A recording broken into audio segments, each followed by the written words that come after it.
Okay, so here we are looking at the painting The Scream by Edward Munch, which he painted in 1910.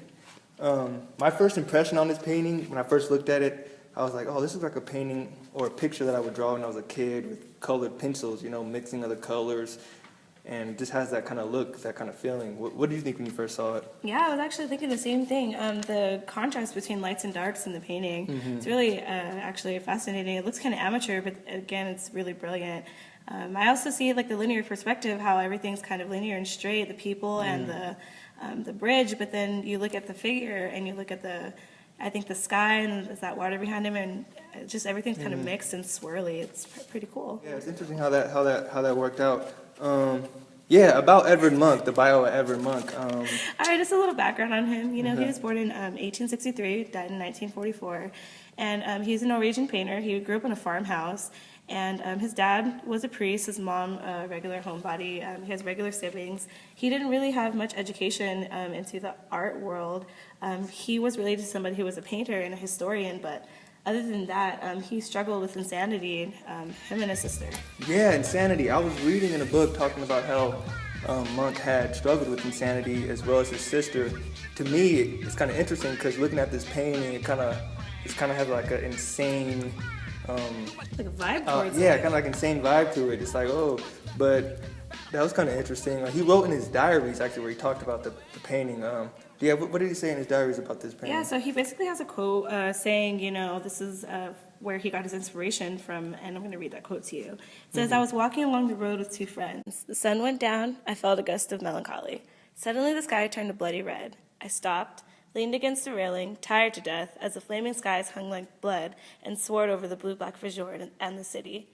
My friends went on. I stood there trembling with anxiety, and I felt a vast, infinite scream tear through nature. This actually isn't the only version of this artwork he created. Didn't he create about 4? Yeah, he did. He created 4 of these paintings, and recently at an auction, one of these paintings was sold for about $120 million, I believe. Wow. Yeah, I believe it was the second highest paid for at an auction like that. Yeah, many people actually tried to steal this painting, just like the Mona Lisa. It's really popular. Let's move on to the next picture. All right, sounds good. All right, so this next piece of art that we're going to be looking at is entitled 1, number 31, 1950, by Jackson Pollock. And just looking at this piece, what are your first impressions? Yeah, so my first impression for this piece was like, what is this? What the heck? Yeah, that's what I thought. I was like, man, it looks like anybody could do this. You're just throwing paint on the canvas. You're crazy. I mean, that's just my first impressions, but what did you think when you saw it? You know, I really liked this. I thought it was really interesting because it does look like, you know, anyone can do it. It actually looks like a 3-year-old can do it. But at the same time, it's really different from what other people were doing during this time. All right, so some background information about Jackson Pollock. He was born in 1912 in Wyoming, and he died in 1956.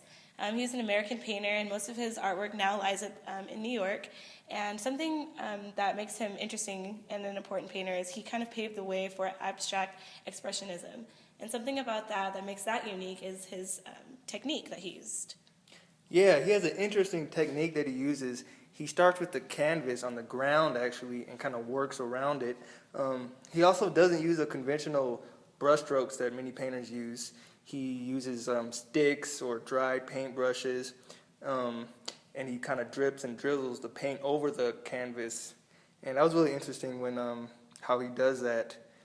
Yeah, it's like he becomes emotionally involved in his painting, and you know he's like drawing in the air. And you know, critiques they mention this as action painting because you know you can imagine him doing this type of dance to allow this fluid motion to happen, to allow this paint to just drip and drizzle anywhere, so the paint can kind of just land anywhere, and there's no one spot for your eyes to really rest.